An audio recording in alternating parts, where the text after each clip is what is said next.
ఓం సాయిరాం. ప్రియమైన భక్తులారా, మన మనస్సుకు ఆధ్యాత్మిక శాంతిని అందించే పవిత్ర స్థలం షిర్డీ సాయిబాబా ఆలయం గురించి ఈ రోజు మనం తెలుసుకోబోతున్నాం.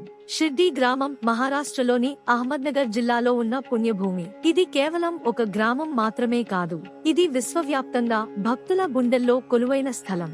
సాయిబాబా ఈ పేరు వినగానే మన హృదయంలో ఒక శాంతి, విశ్వాసం ఉత్పన్నమవుతుంది. ఆయన జీవితమంతా మానవ సేవకు అంకితమైనది. సబ్కా మాలిక్ ఏక్ అనే నినాదంతో ఆయన మతాల మధ్య సోదరభావాన్ని నెలకొల్పారు. ఆయనలో హిందూ ధర్మం, ముస్లిం సంప్రదాయం రెండింటి లక్షణాలు ఉన్నాయి.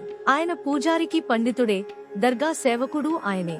షిర్డీకి వచ్చిన ప్రతి భక్తుడు సాయిబాబా దివ్య చరిత్రతో మమేకమవుతాడు.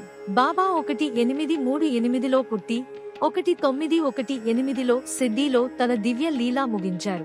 ఆయన సమాధి ప్రస్తుతం షిర్డీ ఆలయంలోనే ఉంది. ఇది ప్రతి భక్తుడికి దర్శనీయమైన పుణ్యస్థలంగా నిలిచింది. ప్రతిరోజు వేలాది మంది భక్తులు దేశం నలుమూలల నుండి ఈ ఆలయానికి చేరుకుంటారు. దేవుని కృపకు కోరికలు తీరే స్థలంగా షిర్డీ ప్రసిద్ధి చెందింది. ఇక్కడ 4 ప్రధాన హారతి నిర్వహించబడతాయి. కాకడ్ హారతి ఉదయం చాలా తెల్లవారుజామున జరుగుతుంది.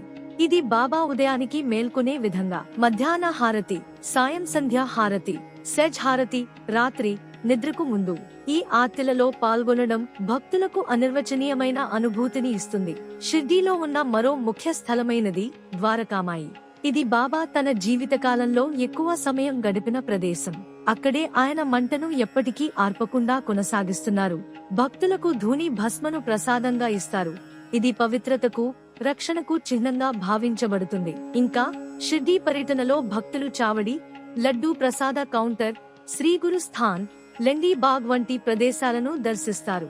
సాయిబాబా చెప్పిన 2 ముఖ్యమైన సిద్ధాంతాలు మన జీవితం మార్గదర్శకంగా ఉండాలి. శ్రద్ధ అంటే దైవం మీద అపారమైన నమ్మకం, సబూరి అంటే సహనం, సమయం మీద నమ్మకం.